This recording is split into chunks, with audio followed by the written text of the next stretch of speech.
नमस्कार, हमारे YouTube channel में आपका स्वागत है। और हमारे आज का ये टॉपिक है हमारे अतीत कक्षा 8 का लास्ट पार्ट। और इसमें हम देखें 1870 से लेकर 1947 के स्थिति का भारत कर रहे हैं। उसमें महात्मा गांधी के योगदान को देखा है।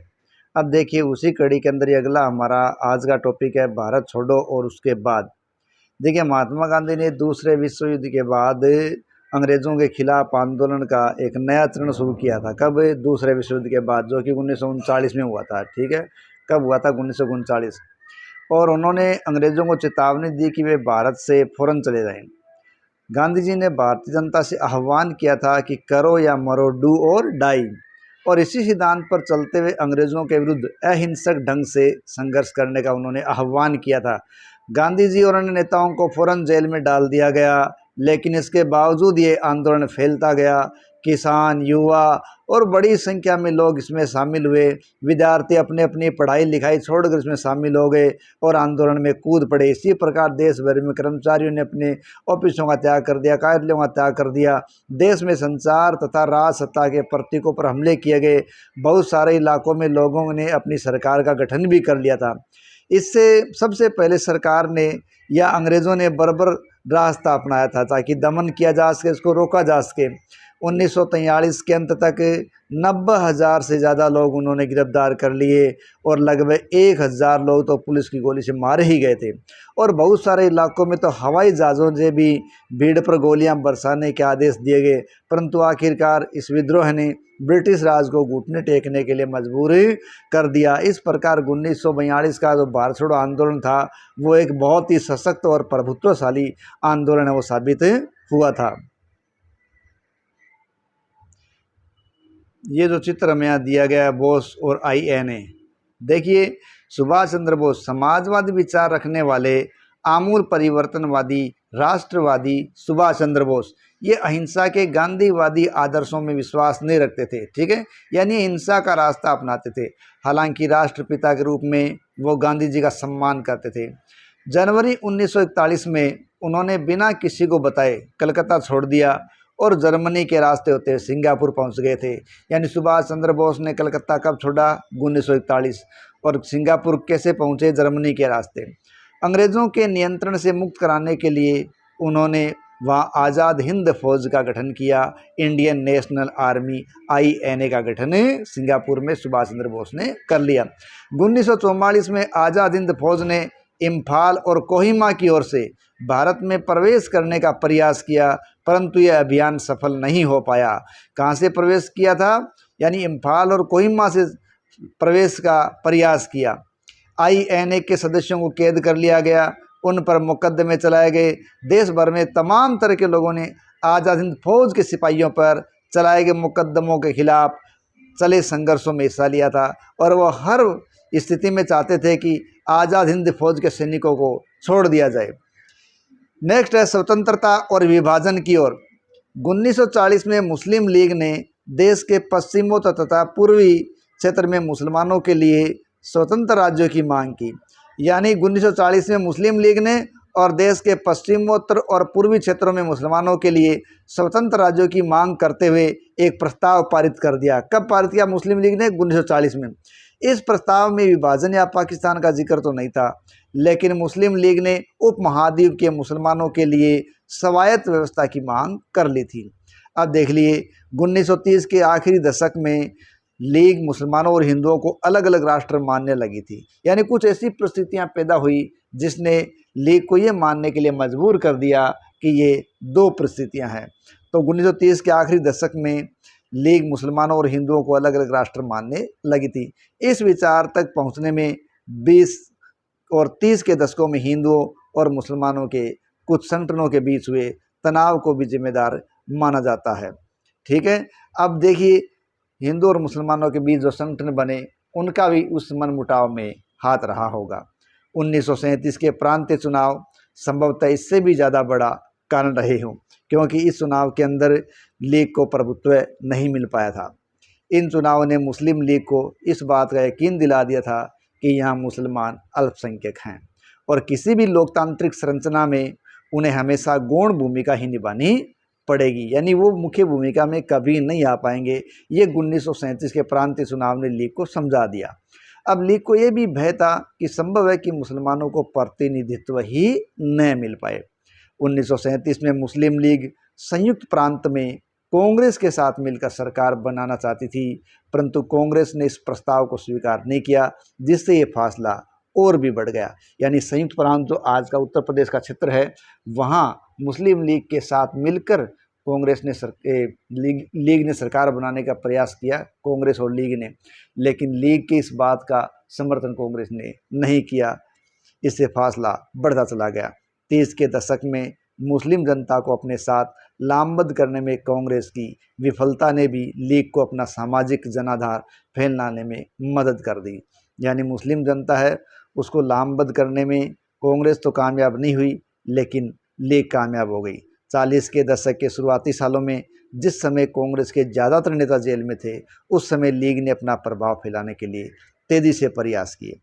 1945 में जब द्वितीय विश्व युद्ध खत्म हुआ, उसके बाद अंग्रेज़ों ने भारतीय स्वतंत्रता के लिए कांग्रेस और लीग से बातचीत करना भी शुरू कर दिया।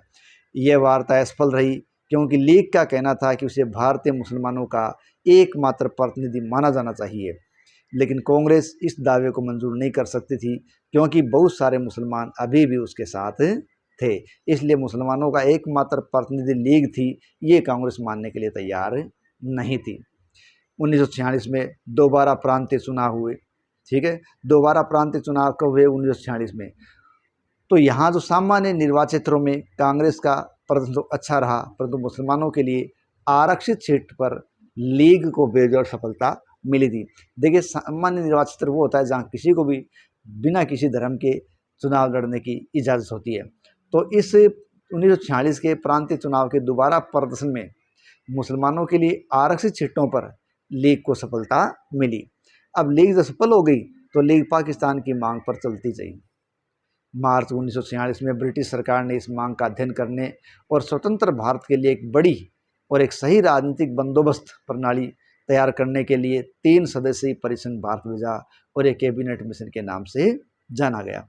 इस परिसंघ ने सुझाव दिया कि भारत अविभाजित रहे और उसे मुस्लिम बहुल क्षेत्रों को कुछ स्वायत्तता देते हुए ढीले ढाले महासंघ के रूप में संगठित कर दिया जाए। इस प्रकार दोनों एक जगह रहें और ढीला ढाला महासंघ बने। इस प्रकार के प्रस्ताव को मुस्लिम लीग और कांग्रेस दोनों ने ही प्रस्ताव के अस्वीकार कर दिया, क्योंकि कुछ प्रस्तावों से दोनों ही सहमत नहीं थे। इसलिए अब देश का विभाजन अवश्यंभावी हो गया था।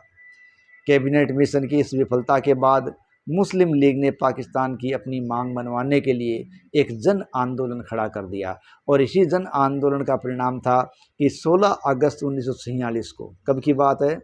16 अगस्त 1946, एक प्रकार से काली तारीख है भारतीय इतिहास को देखें तो।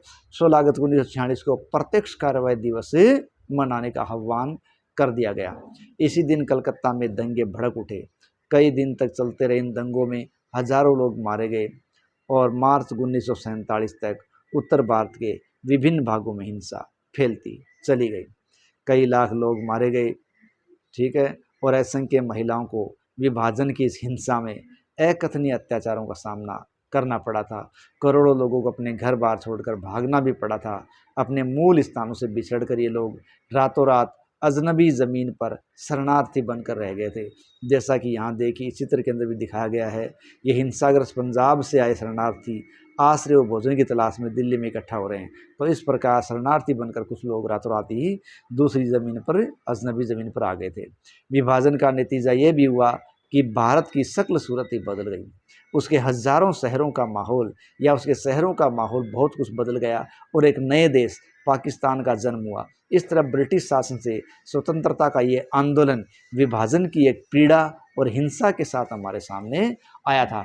तो वो मज़ा जो स्वतंत्रता का था, वो पीड़ा के साथ हुआ, देश 2 टुकड़ों में बंट गया था। तो ये थी 1857 के बाद जो 1870 के दशक से लेकर 1947 के पश्चात की भारत की स्थिति। इन्हीं में कई ऐसे ऐसे लोग भी सामने आए जिनका अपना अलग ही मुकाम था। तो इस चित्र में देखिए खान अब्दुल गफ़ार खान को दिया गया है। ठीक है, किसको दिखाया गया? खान अब्दुल गफ़ार खान को दिखाया गया। अब ये जो खान अब्दुल गफ़ार खान है, ये उत्तर पश्चिम सीमांत प्रांत के प्रमुख पश्तून नेताओं में से एक थे। उत्तर पश्चिम सीमांत प्रांत के प्रमुख पश्तून नेता कौन थे? खान अब्दुल गफ्फार खान सीमांत गांधी। और इस चित्र में अपने सहयोगियों के साथ बिहार में एक शांति यात्रा में ये हिस्सा ले रहे हैं। मार्च 1947 का चित्र है।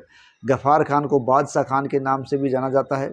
वह खुदाई खिदमतगार संगठन के संस्थापक थे। खुदाई खिदमतगार संगठन किसने खड़ा किया था? खान अब्दुल गफ्फार खान, जिनको सीमांत गांधी भी कहा गया, उन्होंने खड़ा किया था। उनके यह उनके प्रांत के पठानों में लोकप्रिय, शक्तिशाली और अहिंसक आंदोलन था। बादशाह खान भारत के विभाजन के सख्त खिलाफ थे।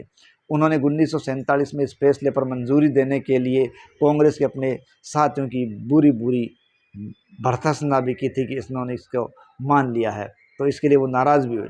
यहाँ इस चित्र में देखिए, जवाहरलाल नेहरू और गांधी जी है, वो बम्बई अधिवेशन से पहले आपस में बातचीत कर रहे हैं, जो 1946 का है। गांधी जी के शिष्य और कांग्रेस, समाजवादी और अंतर्राष्ट्रीयवादी का विचार रखने वाले नेहरू राष्ट्रीय आंदोलन तथा स्वतंत्र भारत की आर्थिक और राजनीतिक व्यवस्था के मुख्य शिल्पियों में से एक व्यक्ति माने गए हैं। यहाँ अलग अलग व्यक्तियों को देखिए। यहाँ सबसे पहले अपने को दे रखा है मौलाना आज़ाद तथा कांग्रेस कार्यकारी समिति के सदस्य। देखो, सेवाग्राम के 1942 का ये पिक्चर है। मौलाना आज़ाद है, उनका जन्म देखिए मक्का में हुआ था। उनकी माता बंगाली और माँ अरब मूल की थी और बहुत सारी भाषाओं के जानकार, आज़ाद इस्लाम के विद्वान और वहादत दीन यानी सभी धर्मों की बुनियादी एकता के हिमायती। यानी मौलाना आज़ाद की सबसे बड़ी खासियत थी कि वो सभी धर्मों की एकता बनाए रखने की हिमायती थे और हमेशा गांधीवादी आंदोलनों में सक्रिय रहे थे और हिंदू मुस्लिम एकता के पक्के हिमायती थे। उन्होंने जिन्ना के 2 राष्ट्र सिद्धांत का भरपूर विरोध किया था। इस प्रकार प्रमुख रूप से गांधी के सहयोगी थे और देश के प्रमुख पहले शिक्षा मंत्री के रूप में भी ये सुशोभित हुए थे, मौलाना आज़ाद। नेक्स्ट है, गांधी जिन्ना वार्ताओं से पहले गांधी जी के साथ बात करते हुए चक्रवर्ती राजगोपालाचारी, जो 1944 का चित्र है। तो वयोवृद्ध, राष्ट्रवादी और दक्षिण में नमक सत्याग्रह के नेता थे सी राजगोपालाचारी, चक्रवर्ती राजगोपालाचारी। 1946 में बनी अंतरिम सरकार के ये पहले सदस्य थे और स्वतंत्र भारत के पहले भारतीय गवर्नर जनरल भी रहे थे। कौन? राजगोपालाचारी। उन्हें लोग राजा जी के नाम से अधिकांश जाना करते थे। यहाँ देखिए, सरदार वल्लभ भाई पटेल का चित्र दिया गया है। सरदार वल्लभ भाई पटेल ने 1945 से 47 के दौरान आज़ादी के लिए चली वार्ताओं में एक अहम भूमिका निभाई थी और एक अखंड भारत निर्माण करने में अपना अमूल्य योगदान दिया था। पटेल नडियाद, गुजरात के एक गरीब किसान परिवार, व्यवसायी परिवार से थे। 1918 के बाद स्वतंत्रता आंदोलन की अगली कतार में रहने वाले पटेल 1931 में कांग्रेस के अध्यक्ष भी बने थे। और ये एक चित्र यहाँ महात्मा गांधी के साथ मोहम्मद अली जिन्ना का दिया गया है, जो सितंबर 1944 का है। देखिए, 1920 तक हिंदू मुस्लिम एकता के समर्थक रहे थे जिन्ना, लेकिन उन्होंने लखनऊ समझौता करवाने में, यानी कि लखनऊ समझौता जो मुस्लिम लीग और कांग्रेस के बीच एकता स्थापित करने के लिए हुआ था, उस लखनऊ समझौते को कराने में जिन्ना ने अहम भूमिका निभाई थी। लेकिन 1934 के बाद उन्होंने मुस्लिम लीग को पुनर्जीवित किया और अंत में वे पाकिस्तान की स्थापना के सबसे मुख्य प्रवक्ताओं की कतार में जा पहुँचे थे। कुछ परिस्थिति ऐसी हुई जिसके कारण वो कांग्रेस से दूर होते चले गए और अंत में इतने दूर हुए कि वो पाकिस्तान की मांग पर अड़िग हो गए। इस प्रकार ये हमारा भारत छोड़ो और उसके बाद की स्थिति का हमने विश्लेषण किया है। आशा है आपको पसंद आया होगा। इसी के साथ जय हिंद, जय भारत।